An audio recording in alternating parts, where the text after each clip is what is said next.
வீட்டில் இருக்கக்கூடிய 2 மருமகள்கள் 90s மருமகள்கள். இவங்களாம் அந்த வீட்டினுடைய மூத்த மருமகள்கள்.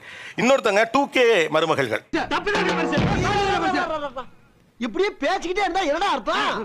எது பெருசுன்னு அடிச்சு காட்டு. 2K மருமகள்களா? எப்பெல்லாம் இவங்களை பார்க்குறப்ப இது பூமரா அப்படின்னு தோணும். மதியார காத்து நிக்கிறேன். காலையில் ஏர்லி மார்னிங் சீக்கிரமாக எந்திரிச்சிருவாங்க. ரொம்ப ரெஸ்பான்சிபிளாக ஹஸ்பண்ட் ஆஃபீஸ்க்கு அனுப்புறது, குக் பண்ணுறது. அதானே உலக வழக்கம். ஏமா புருஷனை ஆஃபீஸ்க்கு அனுப்புறது, குக் பண்ணுறது எல்லாமே இப்போ பூமரில் வந்துருச்சா? எப்படி சிக்கிரிக்கம் பாத்தியாப்பா? எப்பெல்லாம் அவங்க பழைய தலைமுறைப்பா, இவங்களாம் 90s பா அப்படின்னு தோணுது. இப்போ யாராவது ரிலேஷன் வீட்டுக்கு வராங்கன்னா உடனே ஓடி போய் வாங்க வாங்க வாங்க அப்படின்னு கூப்பிடுறது. நான் உழைப்பு. வாங்க வாங்க வாங்க வாங்க வாங்க. எந்த ஊர் நமக்கு? நமக்கு செங்கோட்டை. நமக்கு இந்த ஊர் தான். அவங்க ஹஸ்பண்ட் வந்து நான் மாமான்னு கூப்பிடணும் முறைப்படி. ஆனா அவங்க ஹஸ்பண்டை அவங்கள தவிர வேற யாருமே மாமான்னு கூப்பிடக்கூடாதுன்னு சொல்லுவாங்க. என்ன இது? எனக்கு எப்பதான் தெரியும், நானே சாக்குல இருக்கேன்.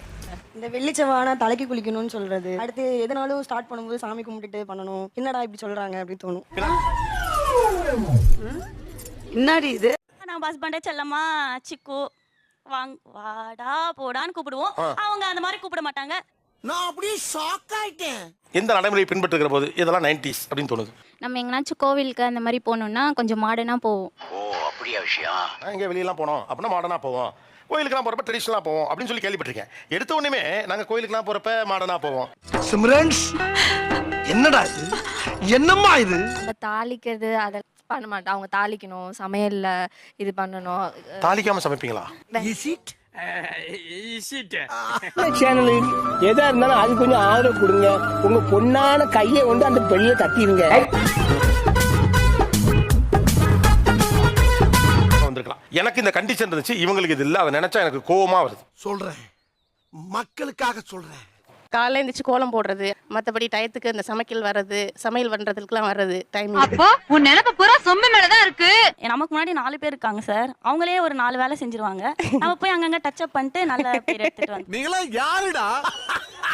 வந்துடுறது சார். இல்ல அது கூட செய்யற ஆள்மா தெரியல உன்னை பார்த்தா. ஒரு அசிங்கமாய் போச்சு குமார். எனக்கு இப்படி பண்ணினீங்க, இவளுக்கு இப்படி பண்றீங்க அப்படின்னு நான் எடுத்து சொன்னா கூட அங்க அக்செப்ட் பண்ற நிலையில இல்ல சார். இப்பவா மிஸ்டர் தோத்தாத்ரி டைம் இல்ல. மாமனாருக்கு நிகரா உட்காரக்கூடாதுன்னு சொல்லுவாங்க. நான் தெரியாதனமா முதல் தடவை கல்யாணம் ஆன புதுசுல உட்காந்துட்டேன். அச்சிச்சோ அவரா பயங்கரமானவராச்சே. மாமியார் பிடிச்சு திட்டினாங்க. ஆனா எனக்கு அடுத்து அவங்க சின்ன மருமக வந்தாங்க. கால் மேல கால் போட்டு உட்காந்துருக்காங்க. அப்பயும் என் மாமியார் எதுவும் சொல்லல. ஒரு டீ போடு. ஏய் அண்ணனுக்கு ஒரு ஆர்லிக்ஸ் போடு. நம்மளுக்கு கல்யாணம் எவன் சொன்னா? கால் மேல கால் தூக்கி போடுங்க.